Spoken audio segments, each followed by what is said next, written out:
esse tem que ser o nosso lar, né? Um lugar onde há sorrisos, famílias que influenciam o mundo. E como é que eu vou influenciar o mundo se no meu lar não tem sorrisos, não tem som de guizos pelo mundo, não é verdade? Através das janelas das paredes. Vamos ler o texto bíblico? Ia te convidar para ler. Nosso tema de hoje, né? Ainda em continuação, trabalhando com um tema, né, proposto no coração do pastor, com muita sabedoria, sobre os 10 mandamentos. A gente está, durante o mês de maio, mês da família, falando sobre os 10 mandamentos. E é importante que, se você prestar atenção nesse tema dos 10 mandamentos, você vai entender como eles se aplicam perfeitamente à vida familiar e a importância que eles têm. Eu queria te convidar, sentado mesmo, a ler comigo esse texto. Eu estou olhando para lá, esquecendo que está aqui. Estou assim, vamos lá, todos juntos? Vocês ouviram o que foi dito aos seus antepassados: não matarás, e quem matar está sujeito a julgamento. Talvez você fale assim: não matarás? A gente podia pular esse mandamento, né? Não matei ninguém aqui não, acho que aqui ninguém matou ninguém não, acho que você está ouvindo aí também, vai dizer isso. Mas eu acho que esse é um tema mais do que atual para a nossa sociedade. A gente tem ouvido cada vez mais perto histórias reais, né? Agora, contemporâneas, de semana passada, de mês passado, aonde pais estão matando filhos, né? Essa semana, uma mãe matou o seu filho de 3 anos. No mês passado, a gente viu uma mãe, pelo menos no mínimo, no assassinato do seu filho de 4 anos. E quando você olha isso, você percebe que vive numa sociedade onde as pessoas estão se matando fisicamente.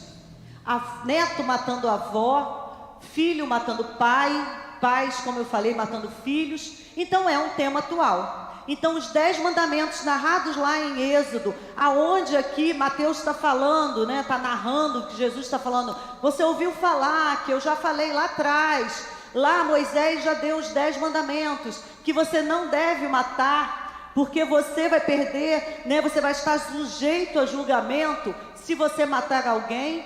É um tema bem atual. Talvez não especificamente para você, glória a Deus por isso, mas por alguém que está perto de você. E o que falar de pessoas que estão se matando também, né? Que não deixa de ser, né, uma morte que não está projetada, não está planejada por Deus. Então, é um tema atual, né?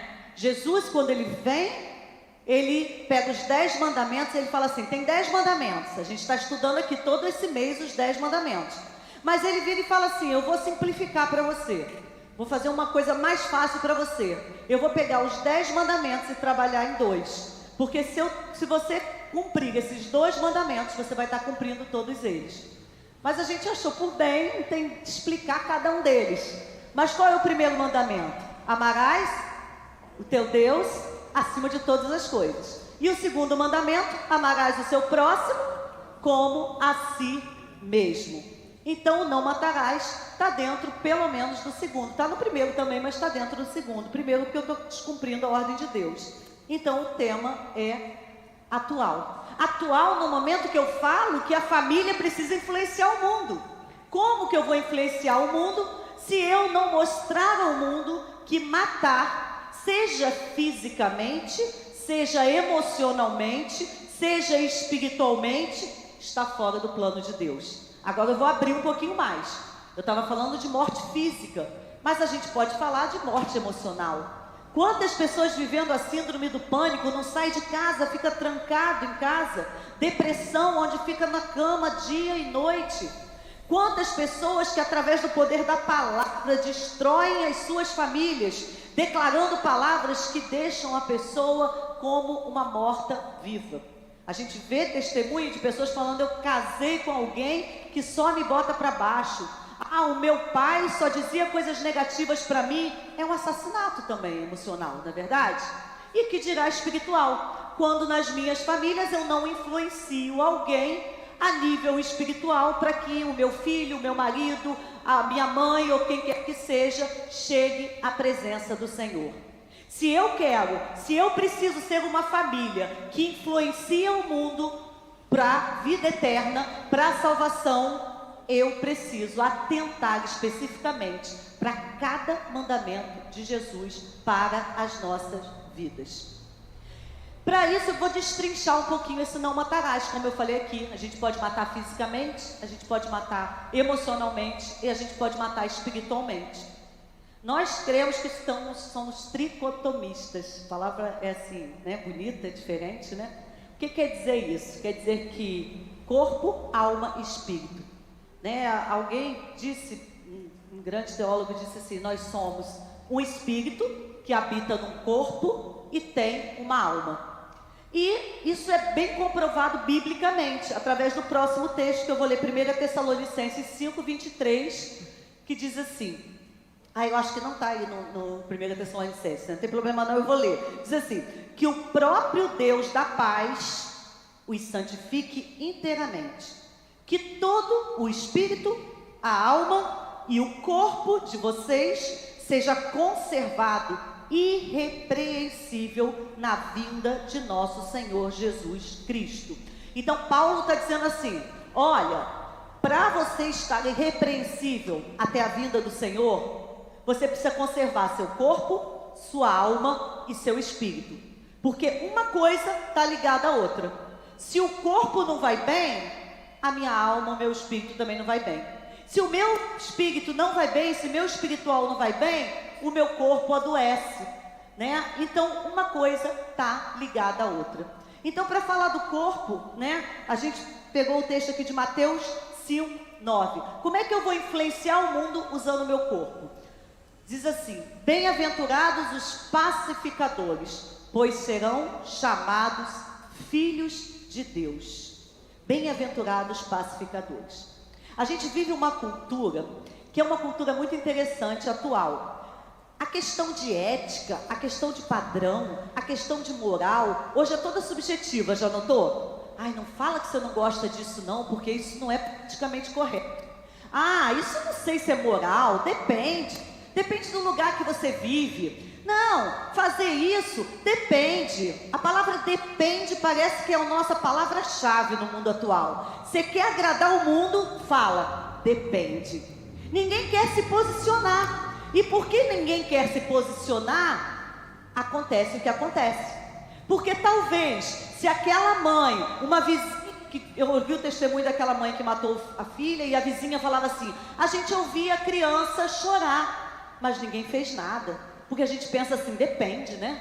Vai que eu não vou me meter, depois eu vou ficar como um vizinho chato. Aí a gente vê a babá testemunhando que via o menino sofrendo agressão física, mas ela disse: eu não vou me meter, já falei para a mãe, agora eu não quero mais saber disso. A Bíblia nos chama a ser pacificadores. E ser pacificador não quer dizer ser omisso, quer dizer você agir em favor da paz. O que você tem feito em favor da paz? Muitas vezes você vive num lar onde há briga, há uma situação caótica, e você fala: eu não vou me meter, é briga do meu pai e da minha mãe. Eu não vou me meter, é briga do meu irmão que já casou. Eu não vou me meter. E a palavra de Deus está te convidando assim, agir em favor da paz. Como? Seja um mediador. Como? Use seu corpo em favor da defesa do mais fraco. Como? Fale, converse, separe. Às vezes até na rua a gente murmura, a gente reclama, a gente usa o nosso corpo com expressões que a gente... isso até cria um problema. Imagina se duas pessoas estão brigando e eu injetar o que eu vou fazer? Estimular a briga. Se eu quero influenciar o mundo, se eu como família quero ser uma influenciadora, eu preciso usar a minha vida para promover a paz. A omissão é um pecado. A omissão também é um pecado. Nós viemos ao mundo para louvor da glória, da graça de Deus.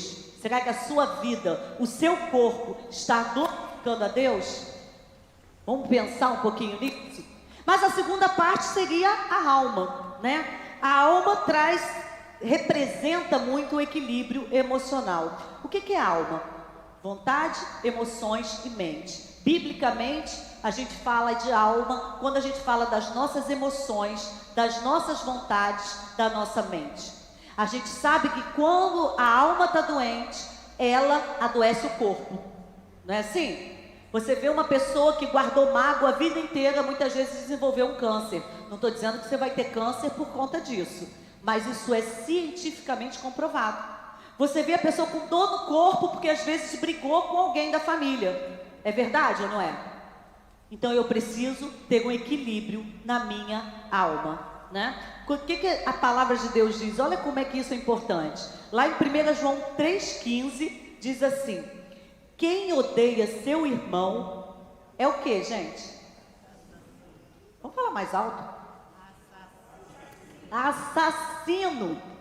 Quem odeia seu irmão é assassino. E vocês sabem que nenhum assassino tem vida eterna em si mesmo. Entendeu? Não matarás agora?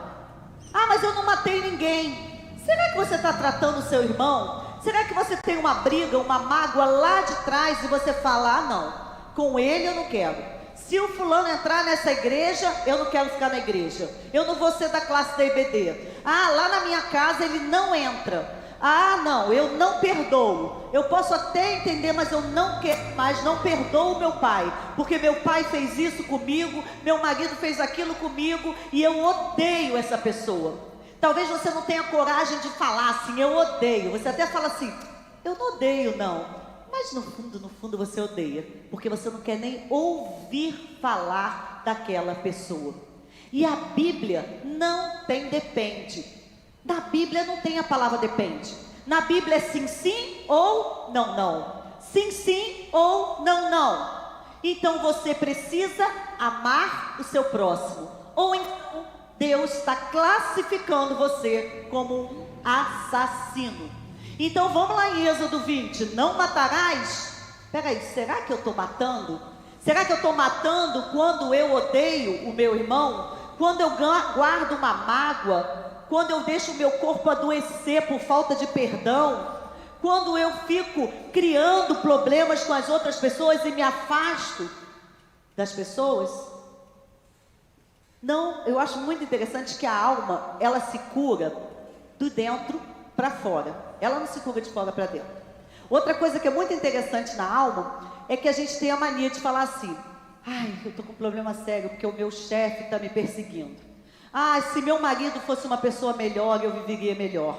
Ah, se eu tivesse uma condição financeira melhor, eu seria mais feliz. Ah, se eu tivesse isso, ou se eu fosse assim, se meu filho não desse problema. E a gente vai colocando um monte de situações para desculpar a nossa vida. Não é assim? Mas não é assim que funciona na Bíblia. Não, não é assim. Não é assim que tem que ser. Porque a palavra de Deus nos ensina que tudo isso depende de como nós vamos agir. E eu quero te convidar hoje, eu quero te desafiar hoje a curar a sua alma. Curar essas defesas que você tem criado para deixar de ser feliz, deixar de viver aquilo que Deus planejou para a sua vida. Tirar cada desculpa dessa, afastar qualquer coisa que esteja segurando a oportunidade de você viver o melhor de Deus para a sua vida. A primeira lição que você pode tirar é não culpar o outro, é entender que depende de você. A sua alma vai ser curada por você. Não importa, você não precisa mudar de emprego, mudar de casa, mudar de marido, afastar seu filho. Você precisa se curar de dentro para fora. E como é que você vai fazer isso? Existem algumas coisas muito interessantes, pequenos passos que a gente pode fazer. Existe um ditado que diz assim: eu não posso impedir que um passarinho pouse na minha cabeça, mas eu posso impedir que ele faça um ninho na minha cabeça. A primeira coisa que eu preciso fazer para curar a minha alma, para não impedir que eu tenha uma vida eterna e crie movimentos de mágoa, de falta de perdão na minha vida, é não deixar nada de mal fazer um ninho na minha mente. Lembra que eu falei que são as minhas vontades, as minhas emoções e a minha mente? Então eu preciso dominar as minhas vontades, preciso dominar a minha mente, preciso dominar as minhas emoções. Como é que eu vou fazer isso? palavra de Deus, ela é tão clara quanto como fazer isso, mas depois a gente vai dizer como que a gente vai fazer isso. Mas eu botei 3 palavrinhas aqui. Primeiro, recusar. Você vai recusar aquilo que chega na sua mente. Então, quando alguém chegar para você e falar, olha, não vai dar certo, hein? Ih, você nunca vai sair dessa situação. Ih, seu casamento já está fadado ao fracasso. Recuse essa palavra. Recuse essa palavra diante do Senhor. Se essa palavra não vem de Deus, você recusa. E você, na tua mente, você vai dizer, você não vai tomar morada na minha mente. Você já pousou aqui, mas agora, ó, sai. E aí você declara a palavra de Deus. Você declara a palavra de Deus. Jó 6,7 tem um verso que diz assim: aquilo que a minha alma recusava a tocar. Então você, a sua mente, tem poder para dizer assim: não vou deixar isso viver na minha mente, habitar na minha mente. Isso não vai ser motivo para eu ficar pensando, será que é, será que não é? Sabe como é que é uma maneira muito prática de resolver isso? Atacar com a palavra de Deus. Então, se alguém diz para você assim, você não vai conseguir, aí você para assim, lembra que na Bíblia tem um versículo que diz que para Deus tudo é possível. E quem é a palavra verdadeira aqui? É a de Deus ou é de alguém que falou isso para você?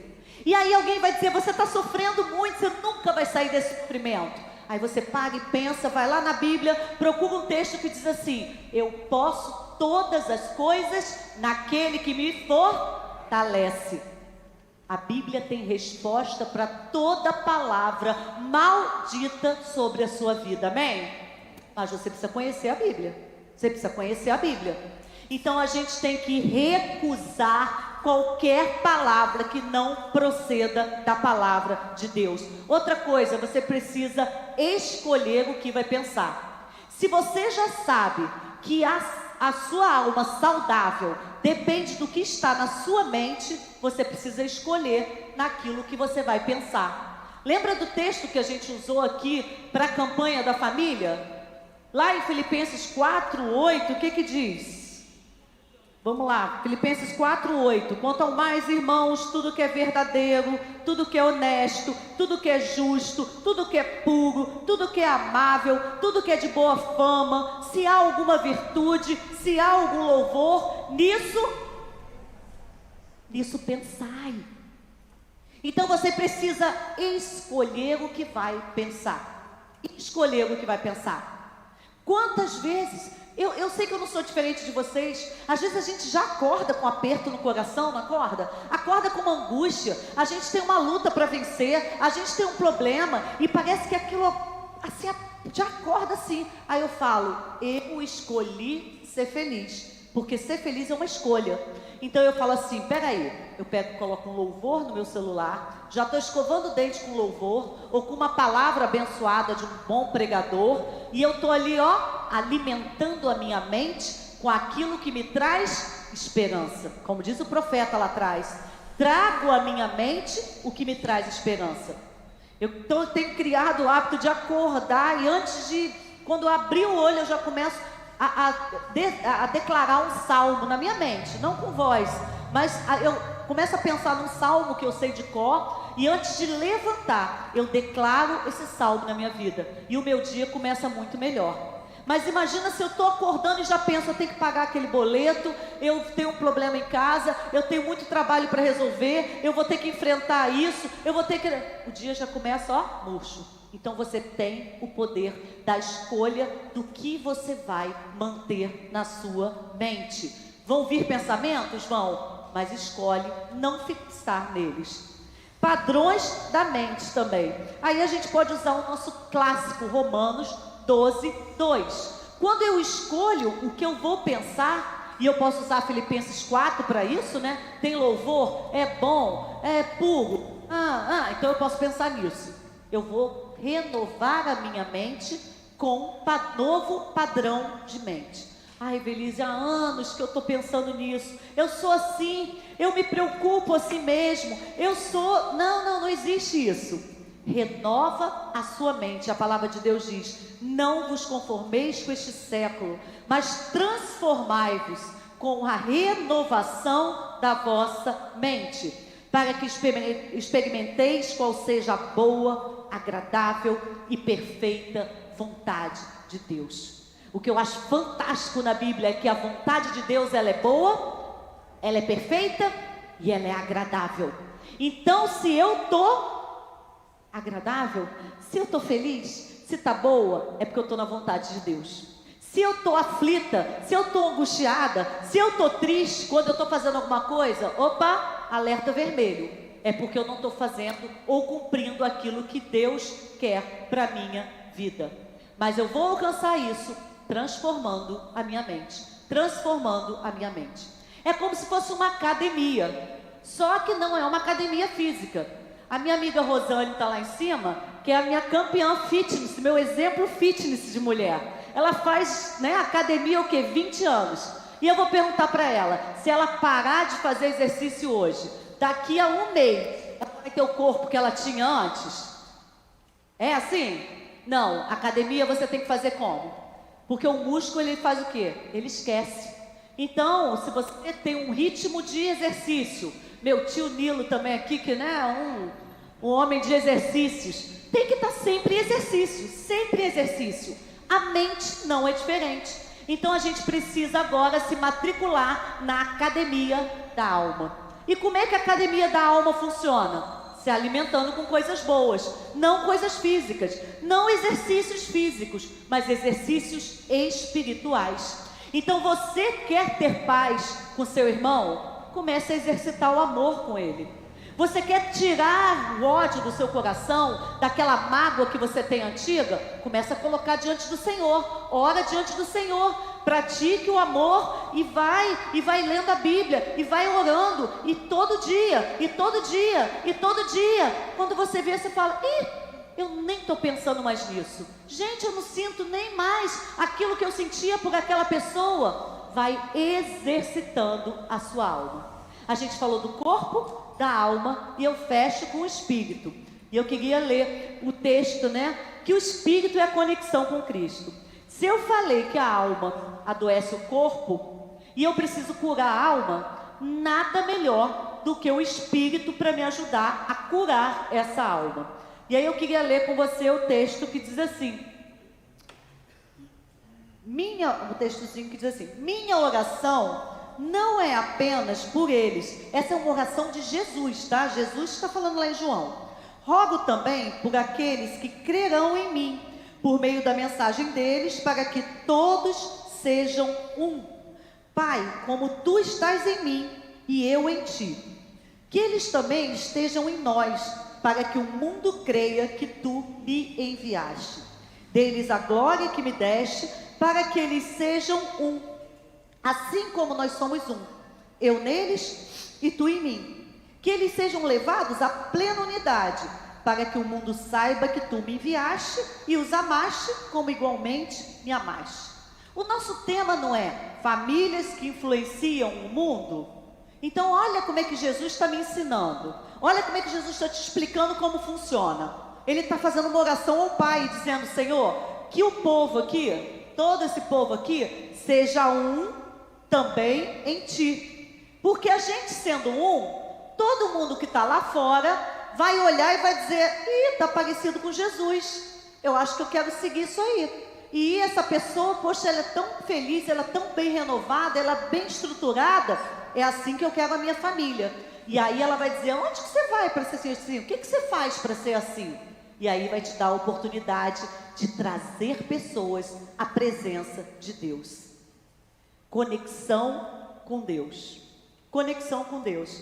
Como é que eu vou ter conexão com Deus? Se eu já te dei uma dica para ter um corpo saudável e ser pacificador, se eu já te dei uma dica para curar a sua alma, massificando com a sua mente na presença do Senhor, para ter conexão com Deus, não tem muito o que falar. Bíblia e oração. Bíblia e oração. Que é diferente? Oração e Bíblia. A única diferença que eu posso dar é trocar a ordem das coisas. Porque a ordem aqui não tem problema. Para eu me conectar com Deus, é Bíblia e oração. Tempo com Deus. Eu gosto muito de fazer uma pergunta para você responder para você mesmo. Se você fizer uma avaliação dessa semana, quanto tempo você investiu na presença de Deus?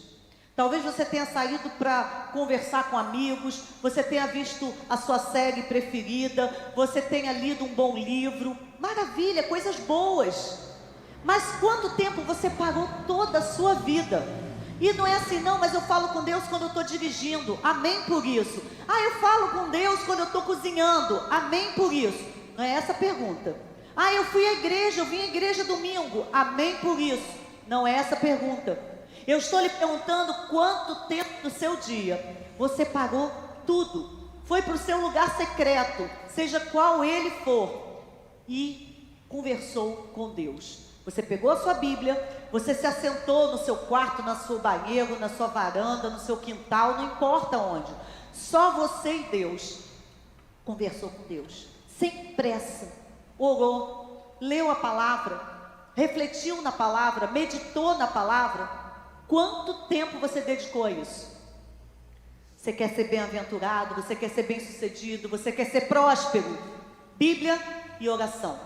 Se você não estiver conectado com Deus, a sua alma vai adoecer fácil, o seu corpo adoece fácil e você não vai ter resistência para o dia mau. Conexão com Deus, Bíblia e oração. Como é que a sua família, como é que você está influenciando a sociedade? Se você não está forte, você não vai passar força para ninguém. E a força é conexão com Deus. Eu queria deixar um texto, ao final aqui, que seria mais ou menos assim, a prática de tudo que a gente falou aqui. Como é que a gente vai praticar essa conexão com Deus? Como é que a gente vai praticar essa cura de corpo, alma e espírito? E é um texto que está assim tão, eu nem está ali, uma lição prática que, se eu fosse você, copiava, colocava no espelho, colocava na tela do seu celular. Se eu fosse você, colocava na tela do computador, botava na geladeira, porque se você conseguir, com a compilação, acho que uns 4 ou 5 versículos, viver dessa forma, com certeza você vai influenciar o mundo. Primeiro, alegre-se sempre. Vamos de novo? Alegre-se sempre. Paulo repetia isso em muitas cartas, em muitos momentos. Regozijai-vos sempre no Senhor, alegre-se sempre. Eu falei que ser feliz é uma escolha. Você precisa entender que se alegrar, ser feliz, independe das circunstâncias. Não olha, não ouve o que o mundo diz. Ouça o que a palavra de Deus diz para você. E Paulo, lá na carta de Filipenses, quando ele diz regozijai-vos sempre no Senhor, ele estava preso, aguardando uma sentença de morte. Alegre-se sempre. Escolha ser alegre.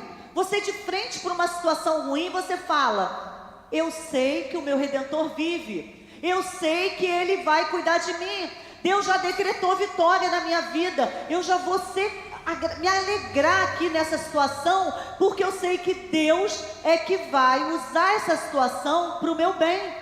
Hoje eu estava falando com a Isabela, que é a esposa do Vladimir, e eu falei para ela: Bela, ela é minha prima e a gente é muito amiga. Eu falei: essa situação que você está vivendo, ela é muito apreensiva, o marido está internado. Eu falei: entenda uma coisa, Deus vai operar alguma coisa na sua vida por conta disso. Deus está operando na vida do Vladimir por conta disso. A visão espiritual que a gente tem que ter sempre é: Deus sabe de todas as coisas, Deus quer o melhor para a minha vida, Deus decretou vitória na minha vida. Aí eu posso me alegrar. Poxa, mas está um problema. Eu vou me alegrar, porque Deus está no controle da minha vida. A segunda coisa, ele fala o quê? Orem continuamente. Vamos juntos? Orem continuamente. Então eu vou ser alegre, embora as situações não estejam aparecendo isso. Como é que eu vou ser alegre? Orando continuamente. Então eu falei da conexão com Deus, eu falei que você tem um lugar secreto, eu falei que você separa um tempo para orar ao Senhor. Mas aqui a gente já vai orar continuamente. Como é que a gente vai fazer isso? Aí é aquele momento, eu estou no trabalho, estou aqui com louvor, coloca um louvor no ouvido, coloca um bom sermão no ouvido, comece a conversar com Deus, está dirigindo, está no ônibus, está em algum lugar, vai orando, vai fazendo de Deus a sua melhor companhia. Vai se lembrando que o Espírito Santo de Deus é uma pessoa que habita em você e que quer ser seu companheiro, quer ter intimidade com você. Então você começa a criar o hábito de ir na padaria pensando: o que eu faço, Senhor? Será que isso aqui eu vou tal? E vai conversando e vai pensando, vai colocando Deus na sua vida naturalmente. Tudo é uma conexão, né? Alegrar no Senhor, orar continuamente. Terceiro, deem graças em todas as circunstâncias, pois essa é a vontade de Deus para vocês em Cristo Jesus. Seja grato. A gente não decidiu ser feliz? A gente não decidiu se alegrar? Como é que eu vou me alegrar? Sendo grato. Senhor, eu estou passando por essa dificuldade, mas eu já vejo a sua provisão na minha vida.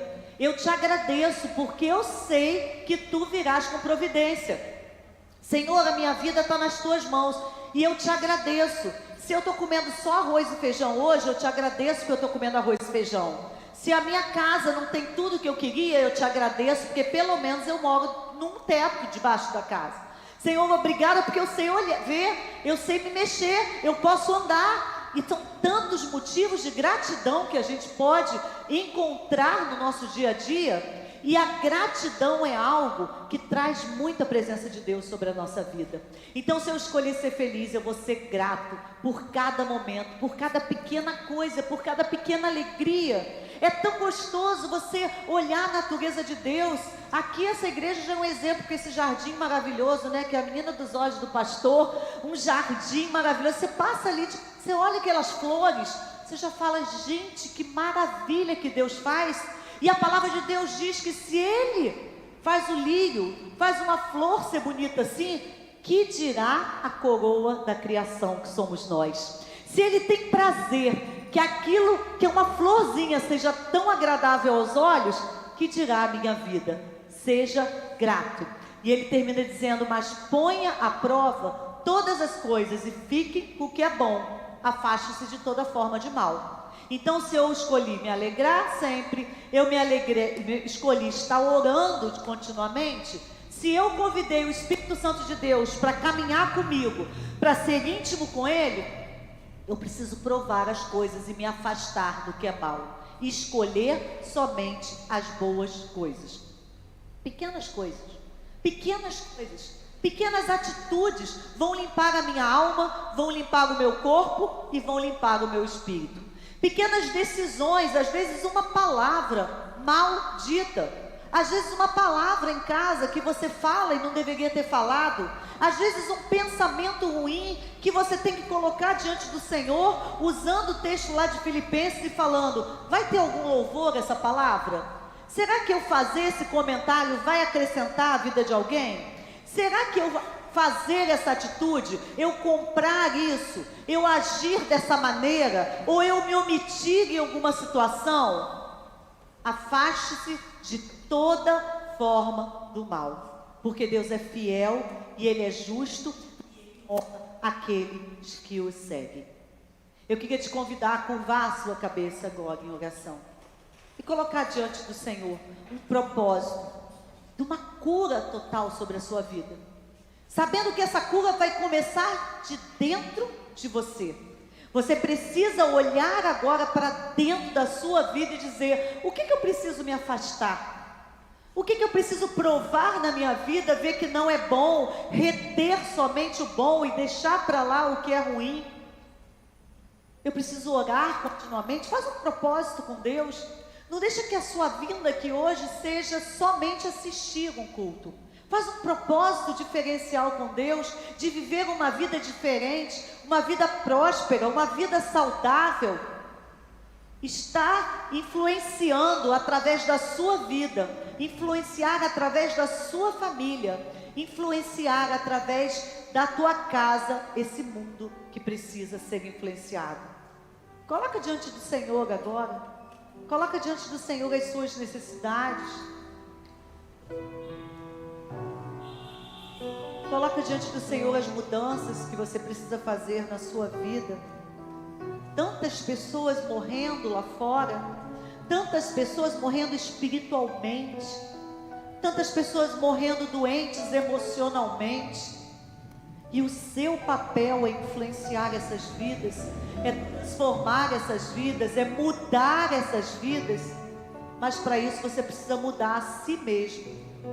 Você precisa se corrigir, se afastar do mal, orar continuamente, se alegrar, ser grato. Coloca a tua vida diante do Senhor agora, para que você possa ser aquele que influencia o mundo.